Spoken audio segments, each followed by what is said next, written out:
The Orthodox Jewish New York community is very tight-knit. The tragedy of the death of 7 siblings perished in a deadly savage fire has left the community reeling. The funeral services for the children have been carried out. State Assemblyman Dov Hinkind states, "I call this not a tragedy, but an absolute disaster." Hinkind represents the Millwood neighborhood of Brooklyn, where the fire broke out early Saturday.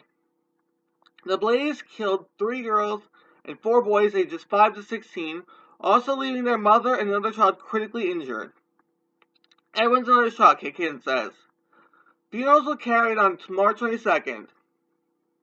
Investigators believe a hot plate left on the kitchen counter set off the blaze that sent flames up the stairs, trapping the children in their second-floor bedrooms as they slept.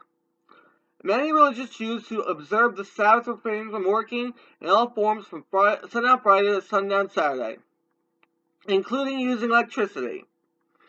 Authorities identified the Sassoon family as girls Elaine 16, Rivka 11, and Sarah 6, and boys David 12, Yeshua 10, Moshe 8, and Jacob 5. I hope no one will hold against me if I mispronounce any names. Authorities say their father was at a nearby conference at the time of the fire. Neither his name nor those of the survivors were released. Remember how she would reward the kids as they would voluntarily shuttle or walk?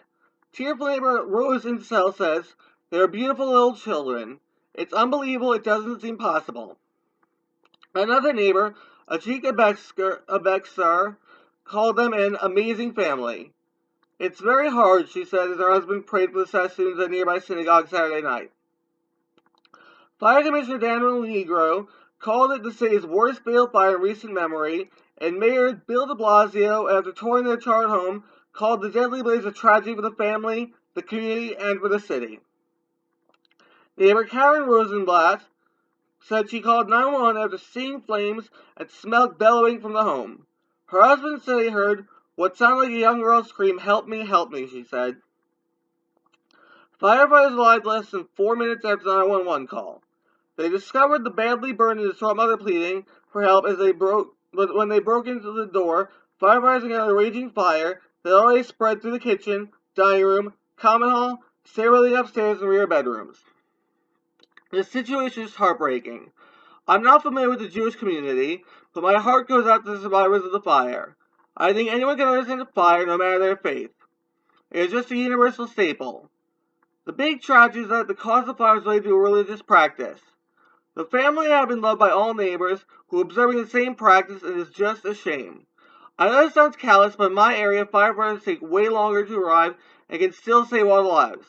The problem was the fire spread too fast and too far. The family has to be hurting that some died and yet some survived. The survivor's guilt has to be enormous, considering 7 children died, while the mother and child and father survived. I could not imagine losing my family this badly and surviving. It is just unimaginable to me.